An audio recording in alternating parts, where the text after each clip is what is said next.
module 4 portera sur l'extinction selon les règles.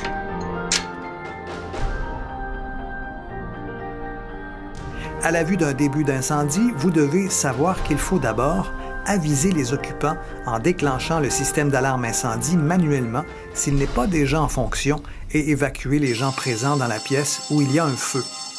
Appelez le 911.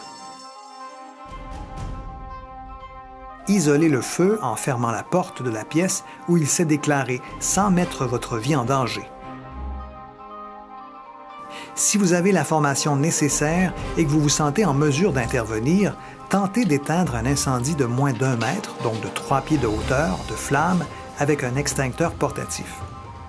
Vous devez vous limiter à une tentative d'extinction. Retirez-vous si le feu n'est pas éteint après cette tentative et poursuivez l'évacuation. Il faut choisir le bon moyen d'extinction. Le moyen d'extinction le plus connu est l'eau. Cependant, vous ne pouvez pas l'utiliser sur de l'huile en feu ou sur un appareil électrique sous tension, donc un appareil branché. Pour cette raison, la plupart des résidences sont équipées d'extincteurs portatifs à poudre, pouvant être utilisés sur la plupart des types de feux. Même si le feu semble éteint, il est très important de toujours appeler le 911 et de laisser les pompiers faire les vérifications, car le feu pourrait reprendre.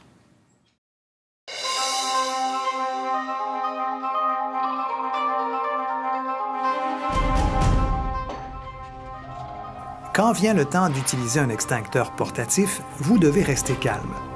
Utilisez l'extincteur le plus près de vous.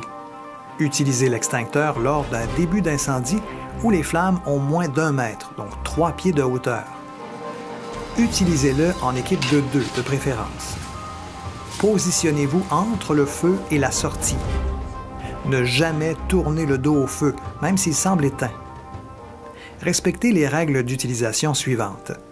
Gardez une distance sécuritaire de 3 mètres, de 10 pieds, du feu. Brisez l'attache de plastique en tournant puis en retirant la goupille. Prenez le boyau et dirigez le bec vers le bas des flammes. Appuyez à fond sur la poignée pour libérer le contenu de l'extincteur. Faites des mouvements de gauche à droite à la base des flammes en couvrant la largeur du feu. Ne vous arrêtez que lorsque les flammes sont toutes éteintes ou que l'extincteur est vide, d'une durée maximum de 15 à 20 secondes. Que le feu soit éteint ou non, quittez la pièce en refermant la porte. Poursuivre l'évacuation du bâtiment jusqu'à l'arrivée des pompiers.